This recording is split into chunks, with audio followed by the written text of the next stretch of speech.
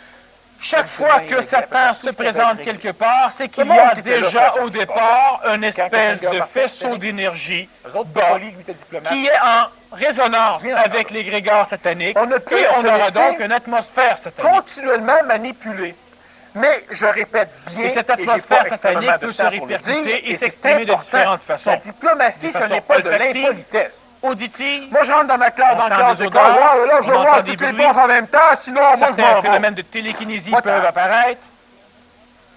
Je suis impoli, Et ça va n'importe rien quel changer. homme ou femme qui est capable La de se tenir diplomatie, ce n'est debout, pas de donc qui l'impolitesse, ce sait n'est dans pas sa de la psychologie ce C'est qu'elle est, d'arriver au et qu'il y a résultat que l'on une veut phase arriver. mentale relativement Ça, c'est évoluée, important. relativement Alors, évoluée quand- en ce sens qu'elle est Qui c'est capable ici de qui se est rappeler impoli des qui arrive au expériences résultat qu'il veut aller qu'elle a chercher? appris au sujet du diable et de Satan, sans remonter avec ses expériences Puis l'émotion ceux qui sont polis, de de temps en l'apprentissage, temps, ils y arrivent parce qu'ils n'aura sont donc pas diplomates. peur et Et en sera étant capable diplomate, de dire ils à savent Satan qu'il de faut qu'ils bien soient vouloir polis, ils sont prendre la polis. porte parce que ça pue dans Il y la en a maison. un maudit grand paquet qui sont polis tout Et le ce temps, n'est pas puis qui une arrivent à farce. rien de ce qu'ils veulent. Mais n'importe quelle Surtout dans les personne, restaurants, prenez un surtout individu les stations qui est service qu'on parle possédé, l'autre fois, lorsqu'un prêtre surtout vient dans le les écoles, rencontrer, surtout le avec à prêtre peu ne près tous supplie ceux pas qui vont Satan, côtoyer. il leur Ils sont donne. polis, puis ils arrivent jamais à rien. Et le prêtre n'étant pas convaincu, le prêtre n'étant peut pas jamais dans expliquer son rien. énergie, mais étant dans l'énergie La d'une personne qui religion envoie un organisée, compte, devra faut pas donc le se payer. servir Non, ouais, deuxième, d'un tu peux pas égrégore le payer. Non, similaire ouais, à l'égrégore troisième, tu peux, satanique, ben là, mais c'est l'égrégore tes yavique, téléphones. l'égrégore de Dis sa que si ça religion, téléphone pas, et envoie il les devra, bouchers, par venir chez certaines vous, là. formules, par Ah, certains mais t'arrives rituels, pas à la téléphoner, magie tu sais pas blanche, comment il poliment devra donc expliquer ce que tu peux invoquer encore réussir à l'aide de la Dieu pour que Dieu vienne Fait que chasser vu qu'on est Satan. poli et qu'on Mais le est prêtre assujetti à la politesse ordonne. et à l'impolitesse, on est continuellement brimé Et dans si une l'expression de personne nos est idées, dans son aussi énergie mentale soit-elle. et dans sa conscience mentale, même si c'est une Être conscience diplomate, débutante, cela veut dire elle n'aura pas mener besoin de là-dedans. servir d'égrégore.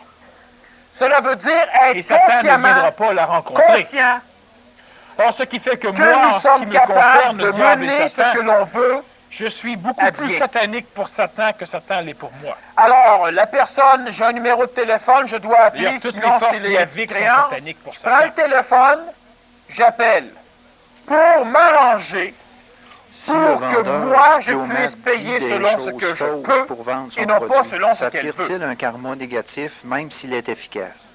Et Alors, deuxièmement, je quelle est pitonne la mon nuance téléphone entre ou je diplomatie signale, et hypocrisie? hein, et puis je lui parle. Il n'y en a pas. Puis je commence pas avec un paquet de floflas. Je m'arrange pour la mettre tout de suite dans mon jeu, pour lui vendre ce que je veux lui vendre. Première Le fait question, que ce qu'elle m'a le vendu, vendeur je peux pas le payer. s'attire-t-il un karma négatif même s'il est efficace? Et puis quand j'ai fini, il Oui. faut que ce soit réglé. Mais Ça, c'est de la sachez que diplomatie. Et si je vous allez pense vous à attirer être beaucoup poli, plus ben de je sais karma même plus relatif. comment me présenter. du karma, Si vous présentez devant le pape, si vous n'exprimez pas convenablement une devant le possibilité premier que ministre vous du avez, Canada, qui vient que souper si chez vous vous, l'exprimez, mais qu'elle vous est allez supportée tout par un être désir à l'envers parce que qui vous ne n'est saurez pas pas tout à comment fait vous présenter, approprié. comment l'accueillir. C'est-à-dire que vous ne saurez pas L'homme dans quel ou la cadre de femme politesse qui a agir. des possibilités, mais qui ne s'en sert pas, Vous restez dans de le monde peur de la d'être politesse. s'attirer un karma Mais si vous êtes négatif, diplomate, c'est-à-dire, elle a peur de se tromper dans ses décisions, et même si elle a un potentiel extraordinaire, elle ne l'exprime pas.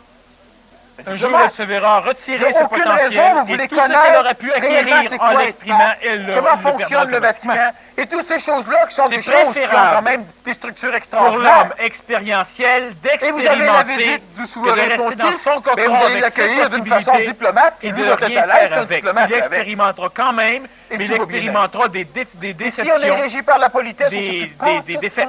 pantoute comment fonctionner. Donc, Continuellement, soyez diplomate, l'homme ne soyez devrait pas être efficace, assujetti à la asseyez-vous au politesse moins parce que 2 là, il minutes prend tout son avant bonheur puis il d'être met des efficace, d'expérience. d'être diplomate, pour réfléchir Bonjour, comment à ça ce va? qui Je te va parle pas. motiver Bang. la Tu dépense donnes du type, d'énergie tu pour ramasses, mais arriver dans à la un caisse, tu dis objectif. pas merci. Pas ni encore. Si ce que vous faites est Tu donnes en un accord cadeau, avec ce que on vous te dit pas voudrez, merci.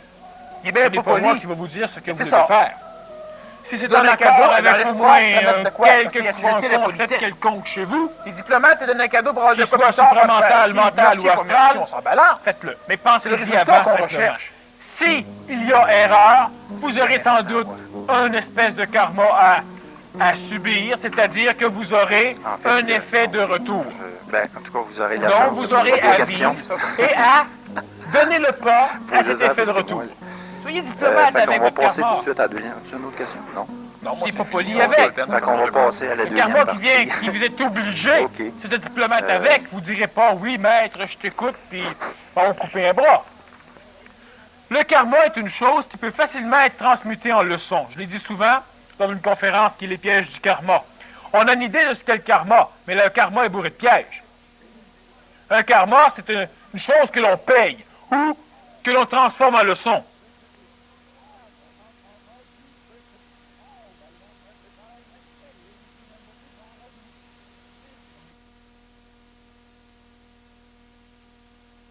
Qu'on ne paye pas.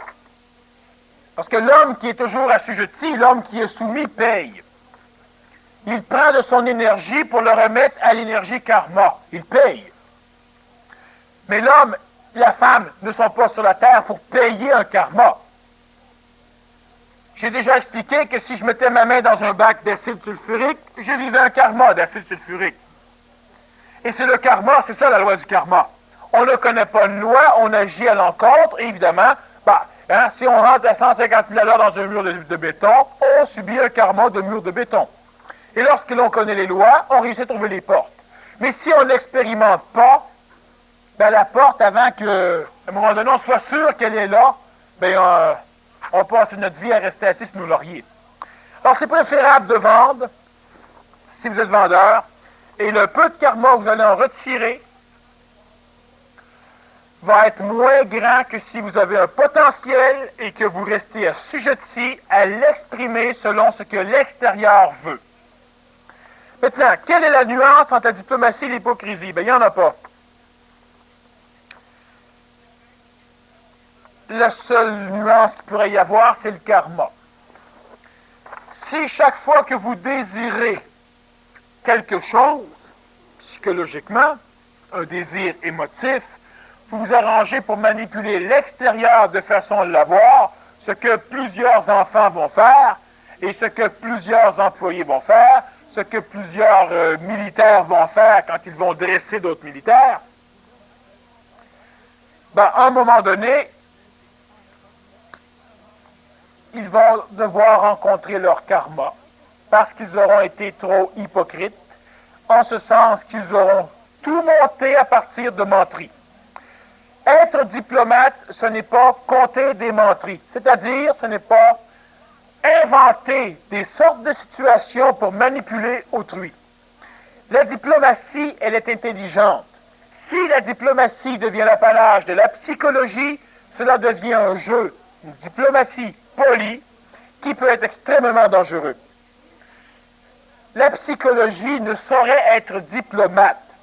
Alors, si vous manipulez, prenez un enfant qui manipule ses parents et qui, chaque fois que les parents disent non, pique une crise. Alors on lui donne. Plus âgé, quand les parents disent non, alors il retient sa respiration jusqu'à en mourir. Ça fait peur aux parents, on lui donne. Ou encore, il devient asthmatique et toutes les fois que ça va pas, il fait une crise. Les parents lui donnent. Il dresse, il apprend à l'extérieur comment agir envers lui. Il devient donc le maître, un tyran. Il est diplomate, mais il est hypocrite. Il est un tyran. À un moment donné, il va devenir adulte, et disons adolescent, et chaque fois qu'il n'a pas ce qu'il veut, il quitte la maison. Alors les parents lui donnent tout, parce que les parents l'aiment bien. On se demande pourquoi, mais c'est comme ça. Adulte, il a un travail, et il continue son scénario, car il s'est dressé lui-même à être hypocrite dans sa diplomatie, c'est-à-dire à se servir de la diplomatie pour pouvoir exprimer sa psychologie. Et le patron le fout à la porte. Et ses amis, quand ils le connaissent, l'abandonnent. Et à un moment donné, il est tout seul, il déteste l'humanité, il maudit tout le monde, rien ne va plus. Qu'est-ce qu'il fait? Il vit simplement la loi du retour, le karma. Alors, si on y pense, et que ce sont des objectifs qui sont intelligents et non pas psychologiques, tout à l'heure, on se demandait si c'était préférable. Si être intelligent, c'était simplement de prendre une décision exempte d'émotion. Ben oui. Alors, vous êtes diplomate lorsque vous avez pris une décision exempte d'émotion. Une décision intelligente Donc, elle a beaucoup plus de chances d'être quelque chose de conséquentiel. Et là, la diplomatie devrait servir cette décision. Chaque fois que la diplomatie va servir une décision psychologique, un désir, supporté par une émotion, faites très attention parce que la loi du retour vous guette, la loi du karma. Alors, c'est pas compliqué. Lorsque c'est pour aboutir face à une décision mentale, karma très, très, très minuscule. Et si vous n'êtes pas diplomate dans une décision mentale, très gros karma. Soyez diplomate. C'est préférable d'être diplomate. Mais si la diplomatie ne fait que servir votre psychologie, faites attention. Mais soyez pas poli pour autant. Pourquoi avons-nous inventé la politesse si ce n'est pas ce qu'il faut faire? Je vous ferai remarquer que personne ici n'a inventé la politesse. Tout le monde y a été soumis. Alors la politesse est inventée pour soumettre. Et si moi, je suis le roi et que j'aime que l'on me dise que je suis beau, gentil et fin, alors j'invente la politesse. Et la politesse est l'apanage de classes sociales extrêmement hautes et intellectuelles extrêmement basses. Lorsqu'on avait une politesse et on ne disait pas assis-toi, on disait regarde l'envie qu'a cette chaise de t'embrasser. Et ça se passait en France, un peu avant la Révolution. On était poli. Alors il fallait aller aux toilettes dans les lieux publics, mais ne jamais péter. Je ne sais pas s'il y a quelqu'un à côté.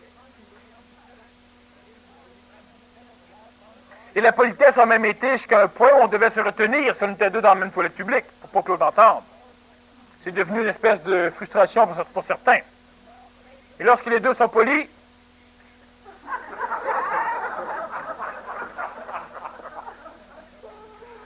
la politesse a été donnée à l'homme par l'homme inconscient. Et vous ne l'avez pas inventée, vous y avez été soumis à la politesse. La diplomatie n'a pas été inventée et personne ne peut s'y soumettre à la diplomatie. Vous décidez d'être diplomate et vous allez devoir régir votre diplomatie. Elle ne sera jamais la mienne. Vous voulez être poli, allez suivre des cours de politesse. Et si vous l'êtes déjà, c'est qu'on vous a éduqué à être poli. Tu me donnes ceci, je te dis merci. Et toi, tu réponds bienvenue. Puis souvent, en fin de compte, celui qui dit merci, c'est même pas le bon. Non, ça, je vous ai pu remarquer ça souvent. Pourquoi qu'il m'a dit merci? Vous allez chez le vendeur, tu achètes quelque chose, tu lui donnes l'argent, lui te dit merci, toi tu dis merci, il dit bienvenue, puis toi tu dis bienvenue. Toi t'es chez lui. Bienvenue chez toi. Alors, c'est ça. Bon, alors voilà. Pourquoi l'homme est-il si effrayé de perdre sa contenance? Parce que l'homme, il est orgueilleux. L'orgueil, c'est l'expression de votre ego.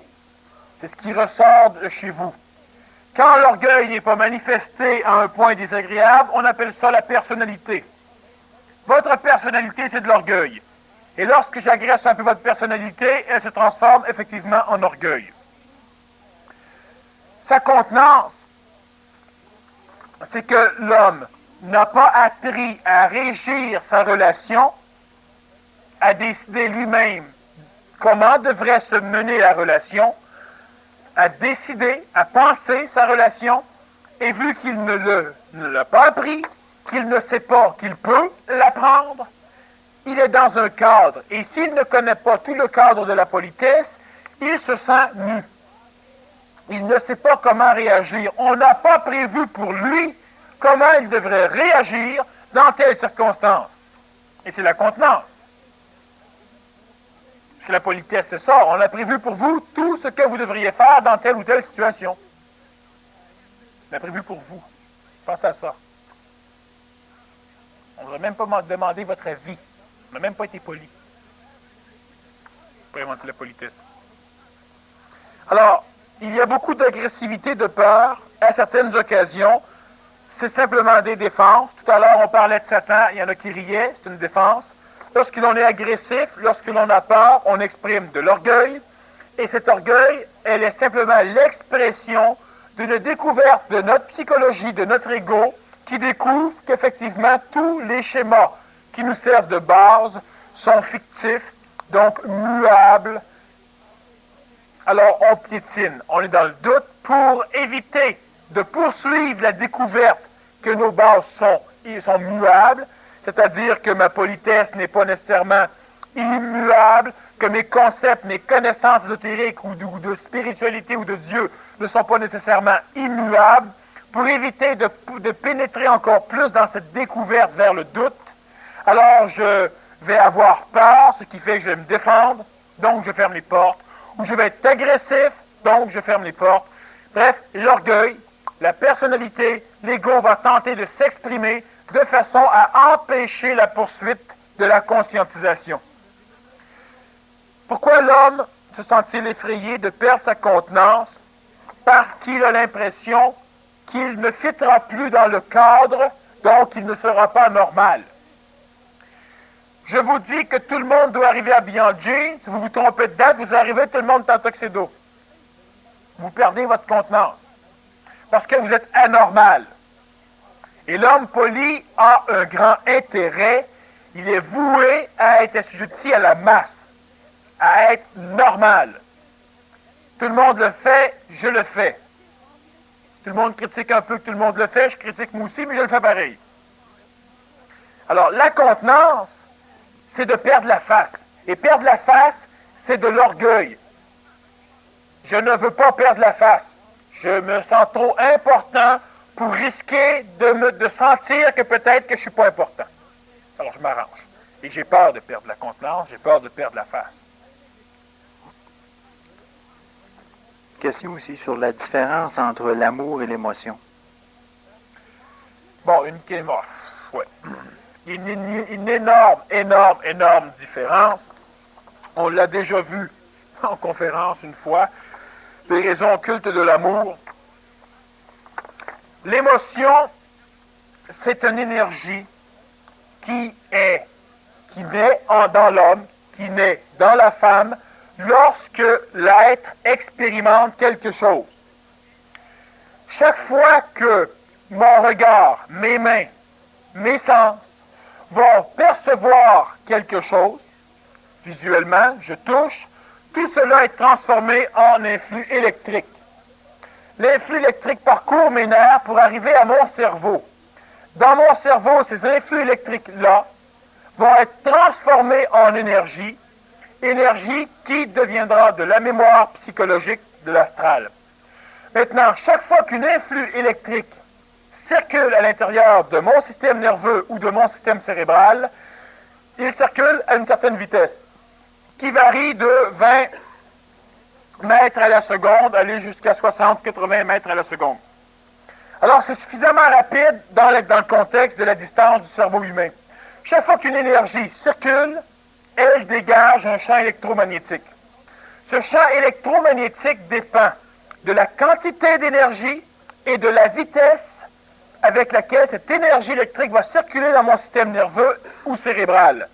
Donc, le champ électromagnétique dégagé est une interprétation du message électrique qui sera acheminé dans mon circuit nerveux ou cérébral. Je touche quelque chose, en impulsion électrique, mes cellules sensorielles transforment en impulsion électrique le toucher. Il est conduit par des nerfs sensitifs jusqu'à mon cerveau et il sera emmagasiné sous forme d'énergie en mémoire. L'électricité circulant dégage un champ électromagnétique comme dans les fils électriques et ce champ électromagnétique est la représentation du courant électrique que j'ai eu dans mon nerf. Ce champ électromagnétique est stocké dans ma mémoire en même temps que l'impulsion nerveuse. Ce champ électromagnétique est l'émotion. L'impulsion nerveuse est la perception de la réalité. Elle est évidemment déformée par la perception électrique, mais c'est ce qui s'en rapproche le plus. Le champ électromagnétique devient l'émotion. Plus l'énergie électrique circule rapidement, plus il y aura d'émotions psychologiques qui seront reliées dans la haute sphère de l'astral. Et plus l'émotion électrique circule lentement, dans un certain... Si elle est limitée, c'est-à-dire que l'impulsion électrique qui circule peut être limitée par d'autres formes d'impulsion électrique qui proviennent de ma mémoire, de mon propre cortex cérébral et de ma programmation psychologique. Ce qui fait que, alors je passe par-dessus plusieurs points, donc, selon la rapidité et selon la quantité d'énergie électrique, je vais avoir un schéma d'électricité de champ magnétique autour de la conduction cérébrale ou nerveuse, et cette énergie sera stockée dans la mémoire, en même temps que l'événement. Et ça, c'est l'émotion. Chaque fois que je repense à l'événement, je vais chercher l'énergie stockée et je ramène en même temps l'énergie émotive qui était stockée avec parce qu'elle est reliée à elle. Je ramène cela. Cela devient de l'émotion. Alors si je suis... L'amour, c'est quoi? L'amour, c'est simplement une loi d'attraction. L'amour, ça n'aime pas. Si l'amour aime, l'amour est émotif. Et si l'amour est émotif, l'amour peut se permettre d'haïr et d'aimer, de détester et de courir après. L'amour, c'est une loi d'attraction. On l'a vu en plusieurs points, en plusieurs conférences. Alors, on ne reviendra pas trop. Mais une chose qui est certaine, c'est que la loi d'attraction, l'amour, elle est continuelle tout le temps. Mais si je suis attiré plus vers une personne que vers un autre, je pense que je fuis elle pour attirer vers l'autre. Et si j'expérimente l'amour, elle va être stockée en mémoire avec l'émotion reliée à l'expérience. Donc, je vais penser par après que l'amour que j'ai pour toi ou pour toi est ce phénomène d'expérience et ce phénomène, ce halo psychologique relié, et c'est lui que je vais appeler amour. Donc, chaque fois que je désire énergiser une certaine forme de mémoire, je dis j'aime. Et chaque fois que je ne veux pas énergiser une autre forme de mémoire, en réalité je l'énergise quand même, je dis j'haïs. Alors, l'amour, dans sa réalité d'expression, est une force d'attraction qui n'est pas soumise à l'homme, qui n'est pas régie par l'homme.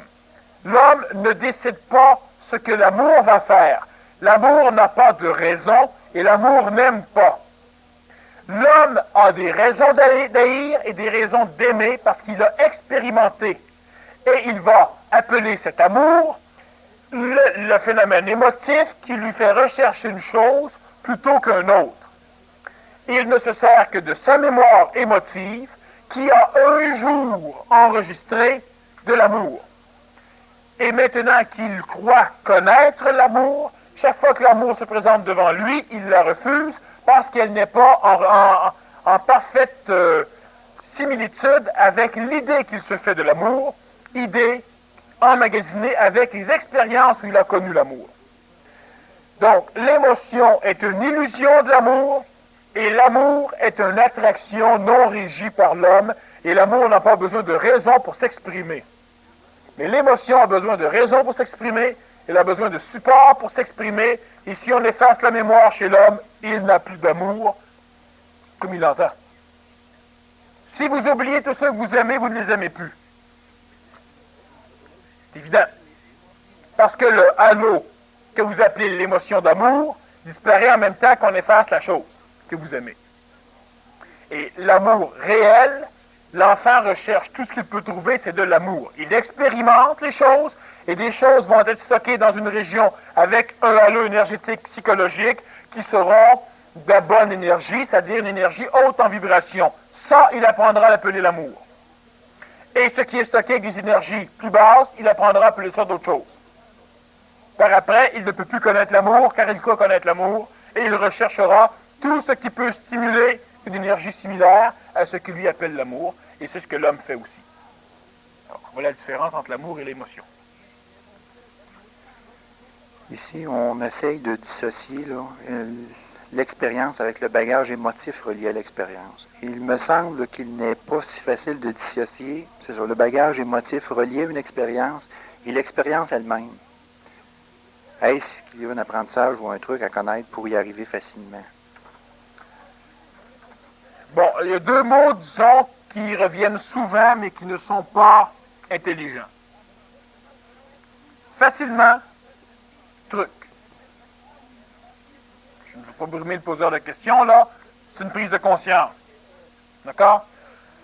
Facilement, vous passez 30 ans de votre vie à vous programmer, puis vous voulez qu'en 2 heures, 30 ans s'effacent.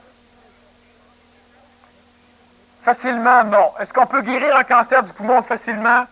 T'as pris 40 ans à fumer pour en avoir un? Je pense pas qu'à 40 minutes, il va te guérir. C'est normal.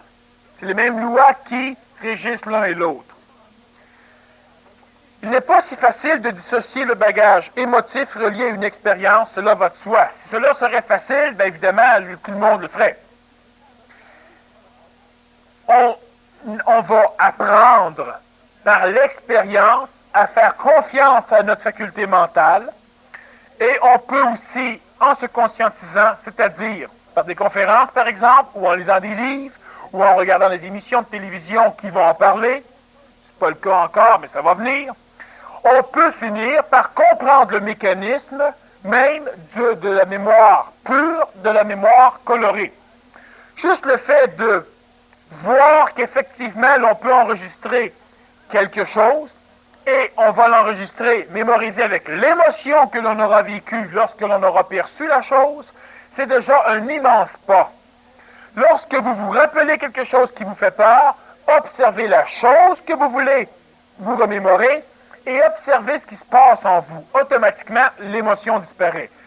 Je le répète à toutes les conférences, je le répète plus simplement parce qu'on a déjà passé presque 20 heures à en parler, dans 20 conférences antérieures. La chose facile serait évidemment de prendre connaissance de ce qui a déjà été dit. Le truc, non. Cela doit être vécu. Et une fois que cela est fait, ça y est, Et c'est pas fait pour le restant de tes jours. Parce que tes mémoires seront toujours assujetties au halo émotif qui est mémorisé en même temps que l'expérience. Alors, ce qui fait que l'homme n'a pas le choix. L'homme devra toujours discerner entre le mental et l'astral tant qu'il ne pourra pas discerner entre le supramental et le mental. Ou le supramental et l'astral. Tant que cela n'est pas, l'homme a une mémoire et l'homme est obligé de vivre à partir de son expérience. Mais s'il veut vivre mieux à partir de son expérience, il devra continuellement faire un travail mathématique. J'aime une chose, est-ce que j'en ai besoin? Non pas un besoin psychologique, est-ce que j'en ai besoin dans une réalité efficace? Je veux m'acheter un ordinateur, j'en veux tellement un que je vais acheter n'importe lequel que je vais rencontrer ou qu'un vendeur diplomate va venir me vendre. Alors là, je viens de satisfaire mon émotion, mon désir. Et après, maintenant que je l'ai acheté, je vais pitonner pour me rendre compte que ça ne va pas avec ce que j'ai de besoin. Et je suis frustré psychologiquement parce que mon ego a l'impression qu'il s'est fait avoir, ce qui est le cas. Si je veux absolument un ordinateur, j'en ai besoin d'un, je lis des revues, je suis réellement dynamisé psychologiquement pour en avoir un, c'est le temps de faire attention. Alors là, il faut écrire, travailler comme un ordinateur et placer ce qu'on a de besoin. Regarder la finance, regarder plusieurs choses, et là, lorsque l'ordinateur humain, le mental, arrive à une conclusion qu'il te faut telle sorte d'ordinateur, avec telle chose, telle chose, telle chose, telle chose, mais que tu peux commencer avec ça et ça, pas plus, là, c'est le temps de prendre ta décision. Elle n'est pas colorée. Lorsque tu as peur de quelque chose, on parlait d'un araignée, ben la personne qui voit l'araignée va avoir peur. Elle doit s'observer pour voir. Elle doit rien s'observer. Et tout, pour rien voir. C'est-à-dire qu'elle essaie de se connaître. Facile à dire. Je l'ai expliqué comme j'explique en 20 heures dans d'autres conférences, alors je ne vais pas trop y revenir, mais c'est le seul truc, l'observation. Et j'en parle tellement et tellement qu'il vient un moment donné que c'est tellement parlé qu'on ne m'écoute plus. Tous ceux qui en ont déjà entendu parler, certains en sont arrivés à s'observer, ceux qui n'y sont pas arrivés encore, me trouvent plate d'en reparler, et hélas, ils ne pourront pas arriver à s'observer. Dans une conférence prochaine, je vais sans doute refaire une conférence strictement sur l'observation, en employant d'autres mots, d'autres exemples, et en allant en profondeur dans l'observation. Et j'espère qu'à un moment donné, ceux qui auront déjà la connaissance de l'observation pourront finir par avoir la compréhension réelle, pour avoir une connaissance pure, c'est-à-dire qu'ils pourront l'appliquer. Alors disons que ce soir, on n'aura pas le temps de toute façon.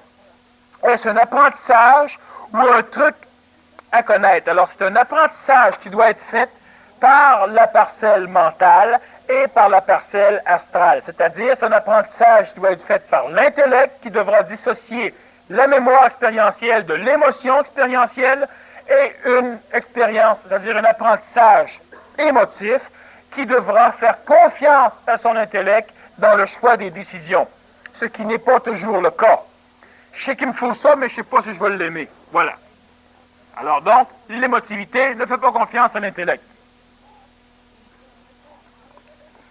Quelle est la façon de se préparer à connaître ses vies antérieures? Bon, on s'en fout. La meilleure chose, c'est de se tirer une balle dans la tête. On a des chances d'arriver à connaître ses vies antérieures. On a des chances que ça ne marche pas non plus. Remarquez, parce que vu que personne n'est mort, personne n'est revenu pour leur dire. Quelle est la bonne façon de se préparer à connaître ses vies antérieures? Premièrement, ne pas vouloir connaître ses vies antérieures. Parce que l'homme et la femme qui vit présentement ont une croyance en la réincarnation, ont un concept des vies antérieures, mais dans la réalité même ne le sait pas. Elle le croit. Et elle a autant raison dans sa croyance que ceux qui croient que ça n'existe pas. Donc, se préparer à expérimenter quelque chose dont on ignore l'existence, mais qu'on espère fortement que ce soit vrai, c'est une perte de temps. Pourquoi pensez-vous que vous avez des poils dans le nez? Pour filtrer l'air que vous respirez. Et vous avez différents mécanismes de filtration qui sont importants parce que la respiration chez l'homme, elle permet à l'homme d'emmagasiner de l'air, de l'oxygène, de rejeter du gaz carbonique. Elle permet à l'homme, par les narines, d'emmagasiner de l'énergie yin, solaire, tellurique, yang, solaire, et de l'énergie de synthèse. Donc, vous avez un nez et des poils dedans parce qu'il y a une raison. Pourquoi maintenant ne connaissez-vous pas vos vies antérieures? Pour la même foutue raison, parce qu'il y a une raison. Alors, s'évertuer à vouloir rechercher quelque chose qui, au départ, n'est pas certain, et qui, en plus, au départ, à notre naissance, nous est enlevé en termes de connaissances, c'est selon moi pas tout à fait génial. Rechercher les vies antérieures, vous pouvez le faire. Ça va vous amener à être n'importe quelle grande personne importante parce que vous ne connaissez pas les lois mêmes qui régissent la réincarnation. L'homme ne se réincarne pas comme il a bien voulu accepter de l'apprendre. Il a voulu accepter d'apprendre un théorie sur la réincarnation qui allait avec ce qui lui manquait comme sécurité. Mais l'homme ne se réincarne pas du tout comme il croit se réincarner. Encore là, et c'est plate, on a déjà fait une conférence qui s'appelle la réincarnation et qui, bon, je ne veux pas revenir complètement là-dessus, mais une chose qui est certaine, c'est que moi, je connais mes vies antérieures et je me suis préparé comment? En vivant dans la réalité. Je n'ai jamais voulu les connaître. Et lorsque j'ai besoin d'une mémoire antérieure, cette mémoire-là revient à moi et je peux m'en servir. Parce que, premièrement, je suis mental, je ne suis pas émotif. Si je suis émotif, je vais fouiller dans l'astral, dans mon astral ou dans l'astral planétaire, et je vais aller chercher des mémoires de mes vies antérieures qui me font plaisir, mais qui ne sont pas nécessairement mes vies antérieures. Et en plus de savoir que j'ai eu 350 000 enfants depuis que je suis vivant sur la planète Terre, de savoir que j'ai été empereur ou que j'ai été débile, cela ne m'amènera pas à améliorer mon sort. Cela ne m'amènera pas à augmenter mon taux vibratoire. Cela ne m'amènera pas à comprendre ce que je fais ici. Cela ne peut m'amener qu'à me dérouter encore plus. Prenez Bridie Murphy, qui, à un moment donné, sous hypnose, est arrivé à régresser avant sa naissance, selon ce qui a été dit. Elle a vu des choses, elle a appris, elle a pu communiquer des choses qui s'étaient passées dans sa vie antérieure. Et lorsqu'on a fait des recherches dans la vie réelle, on a découvert qu'effectivement, il y avait bien un dossier de naissance, un acte de naissance de Bridey Murphy, telle date, etc. Dans l'astral, il n'y a rien d'autre que ce qui s'est passé, mais c'est présent. Vous ne pouvez pas fouiller dans le passé, vous fouillez dans quelque chose de présent qui représente le passé. Et ce qui vous permet à tous vous autres, si vous allez dans l'astral par hypnose, par auto-hypnose, avec des drogues, dans un rêve ou n'importe quoi, d'aller fouiller dans la réalité, de fouiller dans un tiroir, de prendre un truc qui date de 1495, de regarder un nom, de fouiller dans la mémoire de cette personne-là et d'arriver à voir tout ce qu'elle a fait. Et si je vous dis au départ que je vais vous hypnotiser pour vous envoyer dans votre vie antérieure, bien, vous allez vous réveiller avec cette mémoire-là et vous allez dire, tiens, j'ai été un tel. Ça n'a rien changé. Bridey Murphy a souffert comme toutes les personnes. La personne qui se sentait Bridey Murphy a eu les mêmes phénomènes vibratoires, les mêmes phénomènes de souffrance, les mêmes phénomènes d'incompréhension que tous ceux qui ne connaissent, que tous ceux qui ne croient même pas à la réincarnation. La réincarnation, c'est un fait pour moi, mais c'est une théorie pour vous autres. Vous ne l'avez pas expérimenté.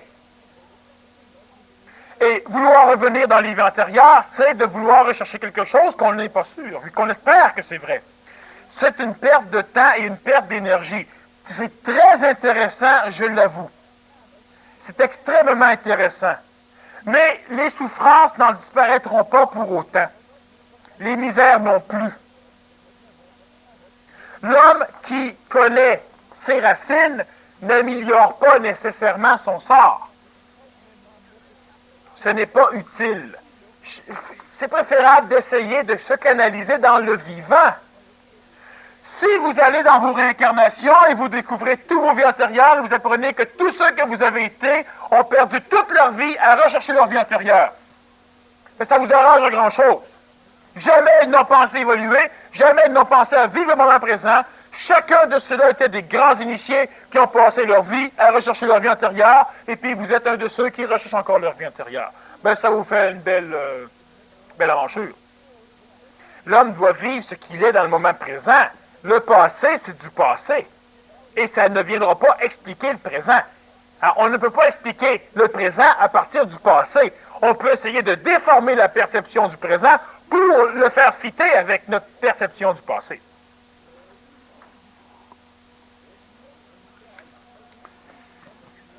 Comment trouver l'honnêteté du vendeur dans cette diplomatie? Comment décider mentalement d'une réponse?